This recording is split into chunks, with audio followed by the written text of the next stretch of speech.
du Père et du Fils et du Saint-Esprit. Amen.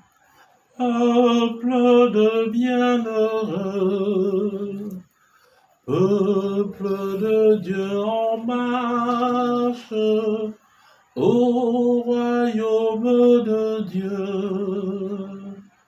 marche joyeux. Évangile de Jésus-Christ selon saint Matthieu. En ce temps-là, Jésus proposa aux foules une autre parabole.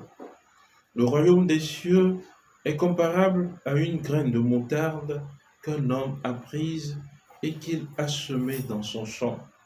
C'est la plus petite de toutes les semences, mais quand elle a poussé, elle dépasse les autres plantes potagères et devient un arbre, si bien que les oiseaux du ciel viennent et font leur nid dans ses branches. Il leur dit une autre parabole.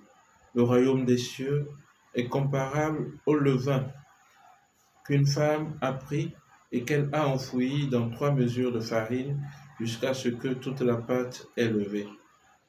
Tout cela, Jésus le dit aux foules en parabole, et il ne leur disait rien sans parabole, accomplissant ainsi la parole du prophète.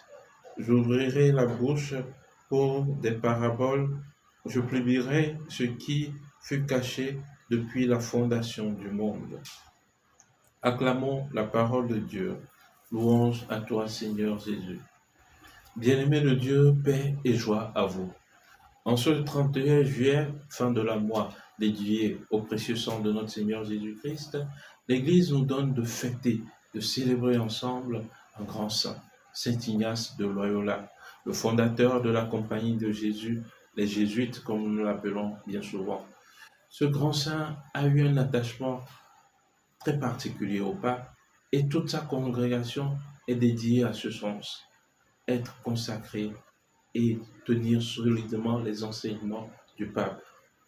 Par ce saint que nous fêtons, nous pouvons demander à nous aussi cette même grâce d'être inébranlément attachés à notre Seigneur Jésus-Christ.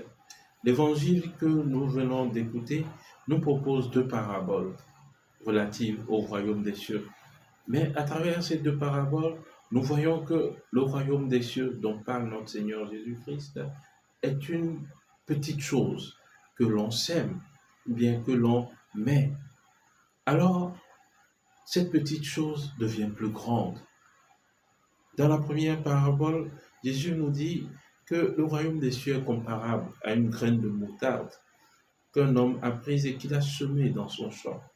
Cette graine de moutarde devient un grand arbre et dépasse tous les arbres du jardin. Et les oiseaux du ciel viennent s'abriter dans cet arbre.